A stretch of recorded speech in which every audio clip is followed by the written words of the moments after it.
My sister-in-law, obsessed with romance novels, dropped out of school to work at a coffee shop, dreaming of a love-at-first-sight encounter with an overbearing CEO and becoming a wealthy lady. Then, she proudly brought a rich man home, announcing that during the National Day holiday, he would take our whole family to his resort. I kindly warned her that the resort was deep in the mountains, with no information online, so it might not be safe. But she accused me of being jealous because she'd found a rich man and didn't want her to become a wealthy lady. She even insulted me, saying I'd never seen the world and pushed my husband and in-laws to beat me. In the end, I tried to stop them, they couldn't go, and the rich man vanished without a trace. From then on, my sister-in-law hated me to the bone, and together with my husband, sold me to human traffickers. I endured endless torture, ultimately dying tragically in a pigsty, along with the child I was carrying. They, meanwhile, used my money to marry beautiful women and wealthy men. I opened my eyes again, back to 3 days before they were supposed to go to the resort. At that moment, my sister-in-law, Lily, intimately linked arms with a man in a suit, Alex, entering the house. The man glanced at me a few times, and Lily's curses immediately rang out. "My brother isn't home. Who are you trying to seduce in that dress, you cheap tramp?" Hearing that voice, I suddenly woke up. I had been reborn. The sufferings of my previous life flashed through my mind like a fast-forwarded film. I staggered, steadying myself, and clearly saw the person in front of me. I recoiled a few steps in fear. "Is it because you knew I was bringing Alex home that you're jealous and trying to seduce him?" Lily's scolding brought me back to my senses. I tried to suppress my fear and calm down. Lily kept pointing at my outfit and rambling incessantly. I looked down at my clothes, remembering I had deliberately dressed up today to announce my pregnancy. In my previous life, I died tragically in a pigsty before I could even say it. But in this life, they don't need to know anymore. "I wear what I want. What business is it of yours?" I immediately retorted, leaving Lily speechless. Just then, my in-laws returned with a group of relatives. Lily shot me a glare, then pulled Alex away to show him off. I grabbed a handful of melon seeds, sat on the sofa, feigning indifference, waiting for my chance. Alex's parents said he'd take our whole family to the resort for National Day. It's so luxurious, I could never dream of going there in this lifetime. Lily is so capable, finding such a good man. I'm truly envious. Having a son now is nothing compared to having a daughter. You two are truly blessed. The relatives chimed in, echoing my mother-in-law, whose face was beaming. Alex even bought me a gold ring, a gold necklace, and got me the latest phone. As I listened to her boast, I couldn't stop smiling, almost laughing out loud. If they loved going to that resort so much, of course, I would grant their wish. Lily saw me smile and immediately taunted. Unlike some people who get a chance to see the world but don't know how to be grateful, just complaining about this and that. She's definitely jealous of me. I spat out a melon seed shell and asked seriously, "That resort, I couldn't find any information about it online. Maybe it's fake." "How provincial? What makes you think you'd find a private resort online? It's hilariously stupid." But before she finished, I suddenly felt nauseous. "If you're so brave, then don't go," Lily interrupted immediately. I suppressed the urge to vomit and loudly replied, "Fine, I won't go. I was just giving a friendly warning." After speaking, I stood up and left, not noticing the evaluating gaze of the man next to my sister-in-law. Actually, I deliberately wanted to provoke him so that later, if anything happened, the relatives present could testify that I had warned them. If they didn't listen, it would no longer concern me, and they couldn't blame me. I returned to the bedroom, quickly locked the door, and after confirming my safety, felt my strength drain away. I collapsed to the ground, gasping for breath, trying to calm my fear. I placed my hand on my belly, silently vowing, "My child, this time, Mother will definitely live well to protect you, to make all those wicked people pay." Outside, Lily was still chirping, showing off her new boyfriend and new clothes. A crowd of relatives surrounded her. Her vanity was at its peak. She didn't even realize the man beside her had already left. Just then, a knock sounded at my door. "Sister-in-law, it's Alex." As soon as I heard his voice, I immediately grabbed the fruit knife from my nightstand and hid it behind my back. "What is it?" I cautiously opened the door. First time meeting, this is my gift for you, sister. Alex opened a box. Inside was a pair of gold earrings. No need, it's too much. I'm rude, it won't suit me, I said a little bluntly. I forced a smile to hide my true feelings. Just a small token of my regard. I hope you'll accept it, sister-in-law, Alex pleaded. I felt it would be rude to refuse, so I reluctantly smiled and took them. The moment his finger brushed my wrist, I instantly pulled my hand back. Lily only spoke in anger earlier. I hope you'll definitely come, sister-in-law. I didn't reply, just nodded, then closed the door. As if a heavy burden had been lifted, I breathed a sigh of relief, but my back was drenched in sweat. Looking at the box in my hand, I smiled bitterly. In the end, I couldn't escape. That evening, my mother-in-law told me to pick up my husband, Daniel, who was drunk at a restaurant. I was sick of hearing Lily's sarcasm, so I grabbed the car keys and left immediately. At the restaurant, Daniel and his friends were completely drunk. I suppressed my nausea and helped him up. Zayo Ryuo, you're here? I missed you so much, Daniel slurred, embracing me tightly. I rolled my eyes, thinking about his stupid head. I dragged him to the parking lot and kicked him into the car. His phone fell out of his pocket. Still thinking of Anna, huh? What a terrible man. Anna was his first love. In my previous life, after marrying me, he said he had broken up with her and wanted to live a decent life with me. I believed him, but after I died, as my spirit lingered around them, I found out the truth. After Anna's husband died, Daniel rushed to her side like a starved dog. Years ago, Anna had scorned his poverty and secretly married a city young master. Later, that family's fortune collapsed, and her husband died young from illness. Anna, burdened with debt and nowhere to go, returned to her old flame. Only a bootlicker like Daniel would still cling to her. I opened his phone and found Anna pinned as the first contact in his chat. I scrolled through their messages from the beginning and realized they had been involved for a long time. I took screenshots of all the messages and transfer history as evidence for a future divorce and his adultery. But whether Daniel would return safely from the resort trip remained to be seen. I scrolled to the latest messages. Anna, brother Daniel, when are you divorcing that woman? Daniel, darling, wait a little longer. The factory is still in her hands. I can't divorce her now. After we get back from the resort, I'll take it back, then immediately divorce her and bring you home properly. Anna, what if you don't divorce her? Daniel, don't worry, darling. Lily and I have a plan. She'll either divorce me or disappear. My heart belongs to you. You're my only wife. Anna, I hate it. I just want to be with you, nothing else. Daniel, good girl, darling. Call me husband, okay. Anna, husband. The rest were a string of voice messages that made me sick. Since they loved each other so much, I would grant their wish. I used Daniel's phone to send Anna a message, then threw the phone at him and drove home. In my previous life, I was truly blind. After my parents passed away, I used all their savings to open a shoe factory. Every day, I worked from dawn till dusk so Daniel's family could move from the countryside to the city and live comfortably. In the end, I was just a stepping stone for them to rekindle an old flame. The Yang family's ATM, how ridiculous. This time, starting over, none of you will escape my grasp. The day they prepared to leave for the resort, I was packing Daniel's clothes, a smile still on my lips. I hoped they would leave quickly. Daniel, thinking I would join them, hugged me from behind, grinning naively. Wife, can you give me 10,000? I want to take some money to the resort so we can hold our heads high and those rich people don't look down on our family. I rolled my eyes and broke free from his embrace. The money from the factory hasn't been transferred from the platform yet. You'll have it tomorrow.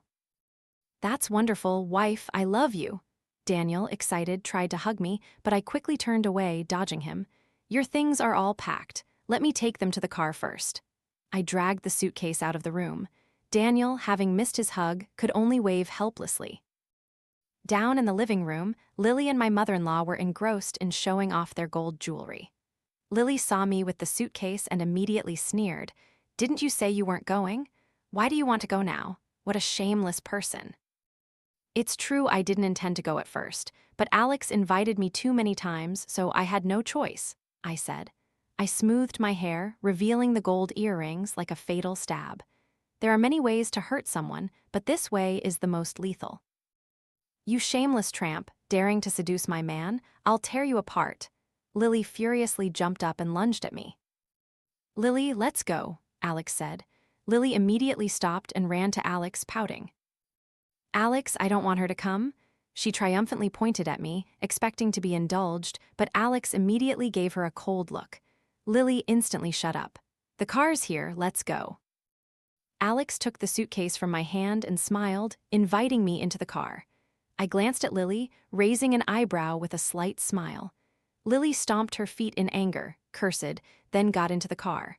My in-laws and Daniel also got into the car.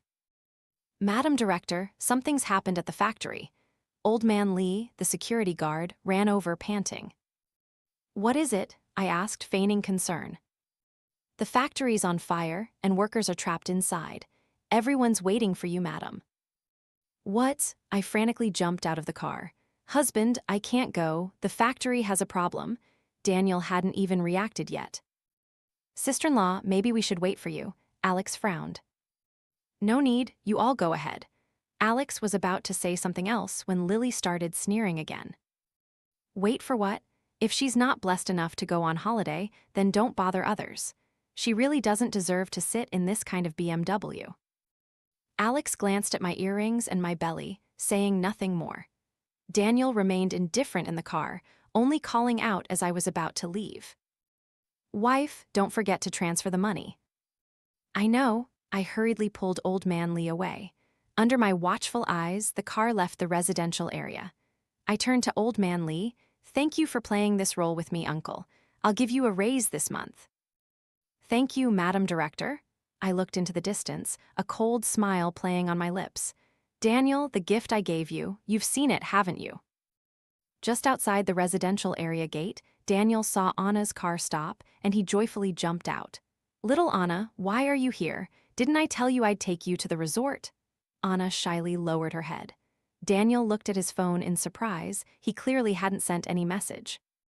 Sister Anna is just in time. Our whole family is complete now. Lily excitedly called her into the car. Hearing this, Daniel was overjoyed, didn't think twice, and led Anna into the car. My father-in-law ogled Anna from head to toe, his face lustful. Anna is still better. If nothing had happened back then, you'd be my daughter-in-law now, and I'd have grandchildren to hold. Not like that barren hen back home. My mother-in-law also intimately held Anna's hand. Alex presented a gold bracelet as a welcoming gift. Anna happily accepted it without hesitation, immediately putting it on her wrist. Thank you, little Anna darling, we're almost a family now. Daniel burst out laughing. Anna blushed and lowered her head, the car filled with joyful laughter, like a true family. No one noticed Alex's dark gaze. From behind Lily's seat, many identical BMWs were trailing them from all directions. All were heading towards the resort.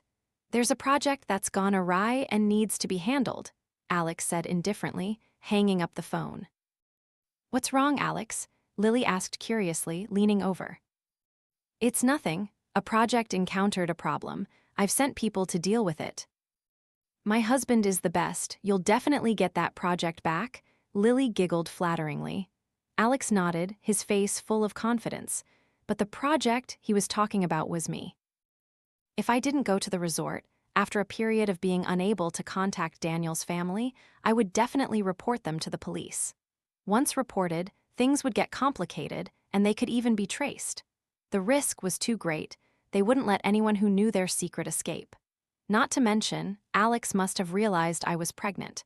In his eyes, I and the baby were even more valuable than Daniel's entire family. The price of a pregnant woman was 3 times higher than an ordinary person. No matter the reason, he wouldn't let me go. I immediately returned home, packed all my belongings, and arranged for them to be moved to the factory. Then I took off the gold earrings, used a knife to pry them open, and inside was a blinking GPS chip. I smashed the chip, left it on the dressing table, and drove out of the residential area to a bodyguard academy. I hired 2 retired female Special Forces soldiers. This time, I prepared everything meticulously. I had to survive and protect my child. In my previous life, I once hid under a large tree in the mountains and saw Alex from a distance. The villagers there called him Boss Black. When I saw him again at home, I recognized him at first glance, because I was the one sold by anonymous human traffickers directly to that village. I had never interacted with him or met him before, only knowing that every month he brought women there and drove deep into the mountains. After I died, my wandering spirit learned that deep within the mountains was a place called the Organ Resource Hospital. Every month, Alex went out to find targets, creating an image of a wealthy, cultured gentleman to lure naive girls and their families. During this process, if anyone discovered anything unusual and tried to escape, the gold necklaces and gold bracelets would immediately send a GPS signal to his phone. No one could escape. Then he led each person, one by one, into hell. Old, weak, and sick men and women were surgically stripped of their organs for sale. Young, healthy women were used as breeding tools for the rich, forced to bear children until they could no longer. There, the price of a pregnant woman was extremely high. Each child in the womb was already priced and assigned to an owner. Alex had never failed, exploiting human greed and vanity, continuously supplying goods to the hospital. As for me, an unexpected variable, he would certainly handle me carefully, unable to let me slip through and cause trouble. I took the bodyguards back to the factory and checked the clock. By now, they must have arrived. Daniel's family was about to enjoy themselves. I summoned all the factory staff, preparing to fire all of Daniel's freeloading relatives. They collected salaries but were idle all day, accomplishing nothing. When problems arose, they'd call Daniel to fix them. But today, they probably couldn't reach him anymore. "Hello, Daniel. Your wife wants to fire your uncle." I listened to the phone, my face immediately darkening. The worst-case scenario instantly crossed my mind. Could they have escaped? Before I could say anything, Uncle was hung up on. Others also couldn't get through, and one by one, they showed signs of worry. Old Man Lee quickly escorted them all out of the factory. He worked decisively. In just a moment, the freeloaders were kicked out. After that, I focused all my energy on developing the shoe factory. Throughout the National Day holiday, I buried myself in the design office, creating samples and selecting materials. Based on my memories from my previous life, I grasped future trends, created prototypes, and sent them for free to popular TikTokers. After collecting feedback, I improved the designs, controlled quality, and gradually expanded production. After just 1 month, my products exploded in the market. I established my own brand and earned money I couldn't have dreamed of in my previous life. Living this life again, I understood clearly. I couldn't rely on anyone. Only by having capital in hand and prioritizing myself was I truly safe. But everything went too smoothly, making me realize this was just the calm before a big storm. Evening came, workers left, and the factory was empty. I let the bodyguards go back to the dormitory to rest, while I stayed in the office researching new high-heel designs. But due to my pregnancy, my physical strength was gradually declining. I couldn't hold on any longer and fell asleep at my desk. In my dream, I was back in my previous life. I lay dying in the pigsty, blood endlessly flowing from my belly, my hands clutching my abdomen, desperately feeling life leaving my body. Exhausted, I could only wait for death to approach. Suddenly, there was a sound of kicking doors, barriers being removed, and a group of police officers rushed in. The leader shouted, "Captain Lee, this person is still breathing. Get them to the hospital immediately." He picked me up and ran out quickly. Before dying, I vaguely saw their faces, wanting to remember them, but my eyes closed. Pain surged through me. I screamed, "Save me!" then sprang up, drenched in cold sweat. It took a long time for my vision to stabilize. I calmed myself. The late night was unusually quiet. I looked towards the wooden office door. Just then, a faint clinking sound came from outside the door, along with light footsteps creeping closer. I immediately recognized the approaching danger and quickly messaged my bodyguards. I cautiously took the knife hidden in the drawer, then used a back door I knew to circle around outside the office. Unexpectedly, someone covered my mouth from behind, my hands were tightly pinned, and I was dragged into a corner of the fabric room. The knife in my hand couldn't move. I had no chance to resist at all. "SHH, don't make a sound." He pressed me into the corner, his eyes cautiously watching the door. 10 minutes later, he finally released me. "It's all right, they're gone." Seizing his moment of lowered guard, I immediately put the knife to his throat. "Who are you?" He showed no fear. Calmly, he pushed my knife away. I'm Liam, Mr. Lee, the security guard's son. Then where's Mr. Lee? I asked suspiciously. My father broke his leg tonight, so he called me to fill in for his shift. I called Mr. Lee to confirm. Only when I realized it was true did I feel relieved. Thank you tonight, I said with a frown. It's nothing. After speaking, Liam checked for safety, then turned on the lights and returned to the guard room. Looking at his face, I found it somewhat familiar, but I couldn't remember where I had seen him before.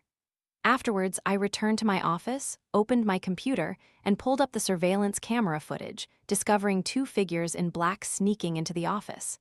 As soon as they entered, they directly slashed at my desk with knives. Luckily, I had left. Otherwise, I would surely have lost my life today. The outdoor factory camera even captured that these two hadn't gone far yet. I was about to order the bodyguards to chase them when my phone vibrated loudly in my pocket. The caller was Daniel. My heart clenched.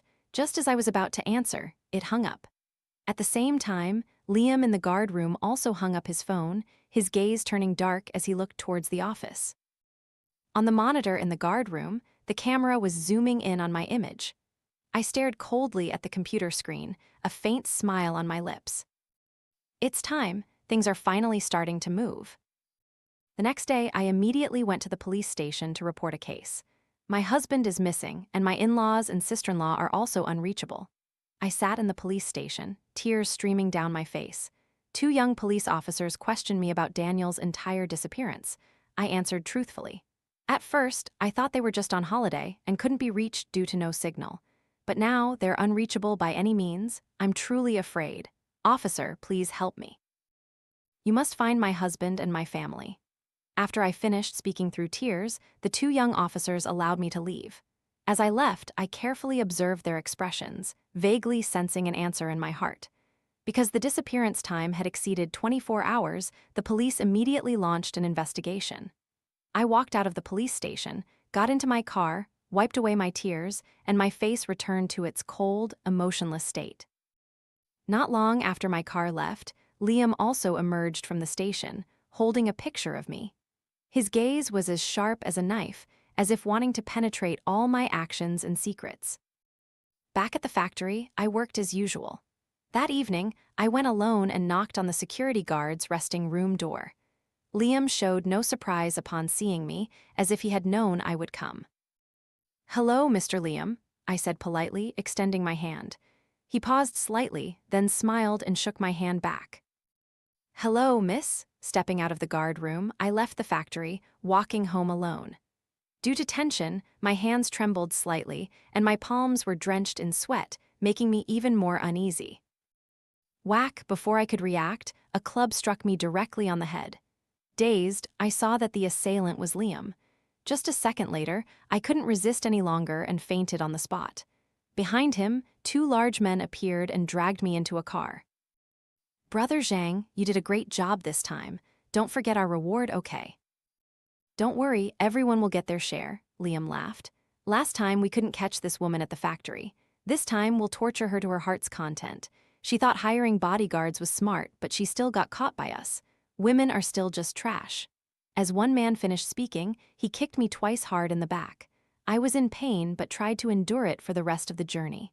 The car swayed for a few hours before finally stopping. Cold water was splashed on me, and I woke up shivering. Opening my eyes, I saw the mountain village where I had been sold in my previous life. I pretended to be panicked, curling up in the car. "Who are you people? Why are you kidnapping me? I have money, I'll give you money." The two big men dragged me out of the car. "Don't kill me, please don't kill me," I begged frantically. "Careful, watch out for the precious baby in her belly," Liam sneered, then bowed respectfully before a man. "Boss Black, I've brought the person you wanted, so can I go now?" Alex, pleased, patted Liam's shoulder. "Lead this woman and follow me inside." Yes, thank you, Boss Black." Liam rubbed his hands, fawning. He supported me as I followed behind. "Alex." "Wait." Alex turned and gestured to his subordinates to search me and Liam, ensuring we had nothing unusual on us before leading us into a tunnel surrounded by mountains. We walked for a very long time, and finally, a hospital building appeared before us. Alex led me into a damp and dark place. A few large men in what looked like medical staff uniforms carried two foul-smelling corpses past me. I recognized them clearly as my in-laws. "Your family is finally reunited," Alex said coldly, then pushed me into a pitch-black room. In the adjacent room, on a pool of blood, Anna lay sprawled, her clothes disheveled. I tried to stand steadily, waited for Alex to go further away, then quickly touched the miniature GPS device hidden in my hair. Confirming it was still there, I breathed a sigh of relief and moved deeper inside. I saw two people lying in pools of blood, my husband, Daniel, and my sister-in-law, Lily. Both were dying, wrapped in bandages, lying on the blood-soaked floor. "Sister-in-law," Lily said with difficulty, opening her eyes. For the first time in 4 years, I heard her call me sister-in-law, and in these circumstances, I sneered, a deeply sarcastic smile on my face. Hearing Lily's voice, Daniel opened his eyes as if grasping a life raft. "Wife, you've come to save me, haven't you? Get me out of here quickly." I slowly walked closer, leaned into Daniel's ear and whispered, "Where's your beloved Anna?" Daniel froze for 3 seconds, then reacted with a start. "It was you sent the message." I couldn't hold back anymore. I burst into laughter, then slowly walked to his wound and pressed down hard with both hands. The wound burst open, red blood soaking my hands. Daniel screamed horribly, and Lily also shrieked wildly. My eyes were bloodshot. With one hand, I choked Daniel. With the other, I continuously slapped his face, each slap leaving a mark, his cheeks swelling. Let go, you vile woman. You won't die a good death. I'll kill you," Daniel shrieked in pain. In just a moment, 2 burly men ran in. I quietly stepped back a few paces, giving Daniel a cold wave. "Goodbye."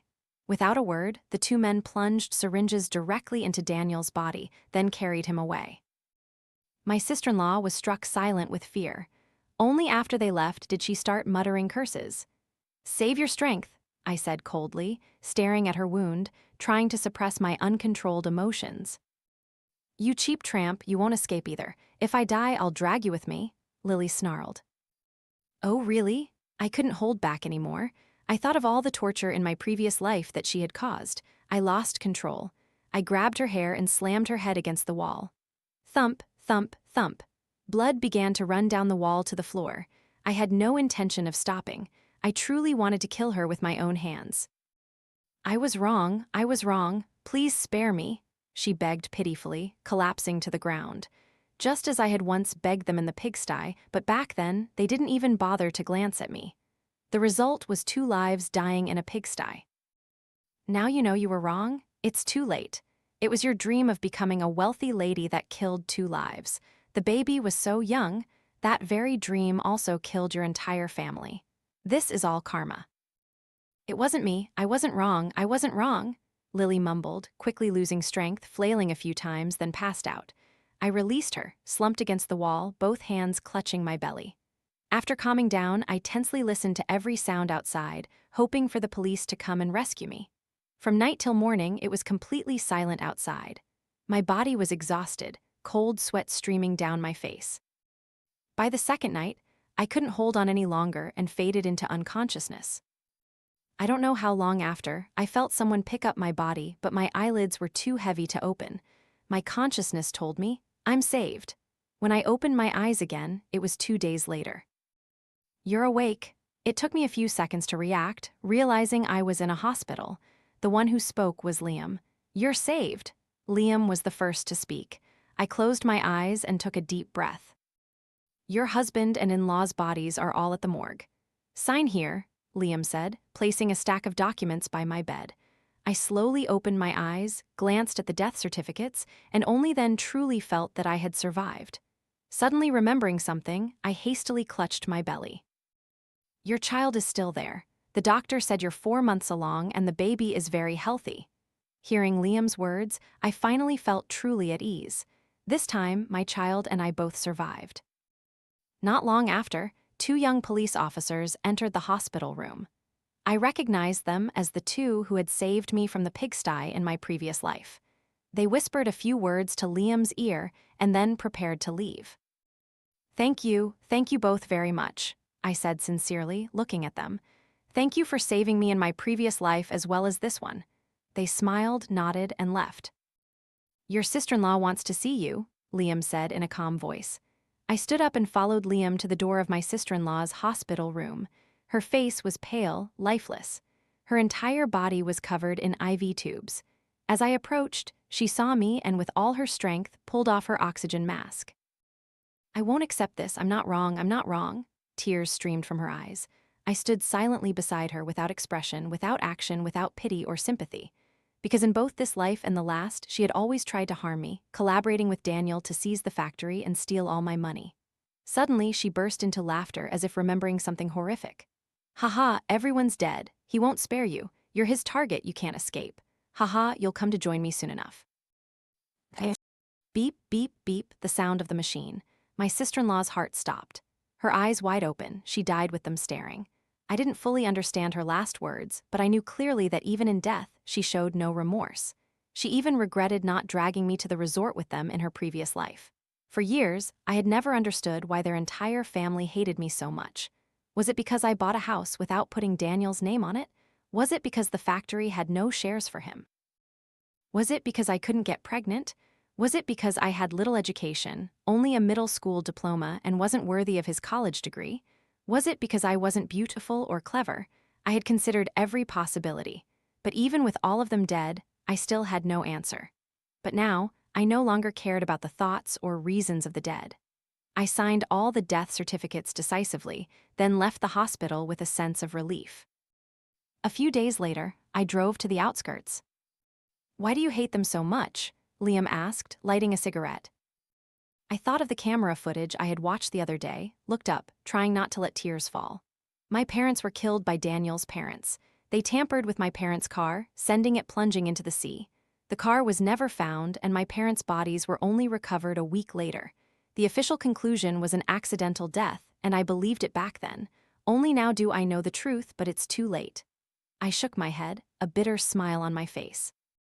Daniel and Lily had planned to kill me for profit a long time ago. When I was home alone, Daniel's father even secretly entered my room. I didn't continue. Liam exhaled a smoke ring, asking nothing further. Everyone in that family had a wicked heart. How could I not hate them? I also hate myself for being so foolish before, so foolish that I let them scheme right in front of me without realizing it. I held the bag of ashes in my hand. Liam understood, turned, and got into the car, not stopping me. I coldly walked to a foul-smelling ditch and scattered the ashes of Daniel's entire family. The ashes were carried by the wind, falling into the stinking mud puddle. I couldn't help but burst into hearty laughter. So satisfying, truly satisfying. Ha ha ha, this is your retribution. After that, Liam supervised and protected me. A month later, the organ trafficking and human trafficking case was brought to light. The person my sister-in-law mentioned was also arrested by the police. I then learned that Boss Black had escaped that day because my sister-in-law had helped him create a diversion. Later, while attempting to kill me, he was caught on the spot by the police. He was sentenced to death. The organ hospital was shut down, related doctors received life sentences, and connected hospitals and organizations were dismantled, with those responsible sentenced to over 10 years. After that, I no longer cared about them, focusing all my energy on developing the factory. My business flourished more and more. And then, I gave birth to a lovely baby girl. Her name is Grace, wishing every year is as peaceful as today. My name is Liam, captain of the first criminal investigation team in Sioux City. In my previous life, I was always battling human traffickers. During the investigation, I discovered a large-scale human trafficking organization, involved not only in trafficking, but also in many other illegal activities. At that time, human organ trafficking began to appear frequently on the market, and my superiors took this case very seriously. I followed the clues and dismantled 4 collection points. Based on the suspect's testimony, I traced the location where the trafficking victims were taken, a small village hidden deep in the mountains, completely surrounded by them. After careful planning, I led my team inside. I found him in the pigsty. At that time, he was lying in a pool of blood, gasping for his last breaths, having completely lost the will to live. I immediately rushed over, picked him up, and ran towards the ambulance. His dry, bloodshot eyes stared intently at me, as if wanting to imprint my image into his memory. I always regretted not being able to save him, and eventually, I also died in an unexpected explosion deep in the mountains. It was then that I realized an even more horrifying secret was hidden within the mountain range. After that, I went undercover, infiltrating Boss Black's organization. He assigned me the task of approaching someone, and that's how I met him again. When he recognized me, I was utterly astonished. I was certain that he had also been reborn.